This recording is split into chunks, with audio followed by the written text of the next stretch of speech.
3 warga tewas dalam insiden terbakarnya sumur minyak di Desa Gandu, Kecamatan Bogorejo, Blora pada Minggu 17 Agustus 2025 sekitar pukul 11.30 waktu Indonesia bagian Barat. Peristiwa tragis ini menambah daftar panjang korban akibat praktik pengeboran ilegal yang abai terhadap keselamatan. Ironisnya, lokasi kejadian berada persis di belakang rumah penduduk menunjukkan resiko besar yang dihadapi warga sekitar. Bupati Blora, Arif Rohman, mengungkapkan keprihatinannya saat meninjau lokasi kejadian pada Senin 18 Agustus 2025. Pernyataannya menyoroti kurangnya kesadaran akan bahaya yang mengancam nyawa. Pengeboran yang seharusnya membawa keuntungan justru berakhir menjadi duka bagi keluarga korban.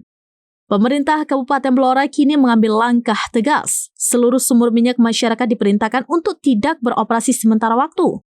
Himbauan juga disampaikan agar warga segera mengurus perizinan sesuai Peraturan Menteri ESDM Nomor 14 Tahun 2025. Tragedi ini menjadi pengingat pahit tentang pentingnya kepatuhan terhadap aturan demi keselamatan bersama. Kepala Pelaksana BPBD Blora, Mulyowati, menjelaskan bahwa penyebab kebakaran adalah adanya gas beracun. Ia mengatakan bahwa saat aktivitas pengeboran berlangsung seperti biasa, warga di sekitar lokasi kemungkinan tidak menyadari adanya gas beracun. Gas tersebut kemudian meledak sekitar pukul 11.30 waktu Indonesia bagian Barat yang menyebabkan percikan api dan memicu kebakaran.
Download Tribun X sekarang, menghadirkan lokal menjadi Indonesia.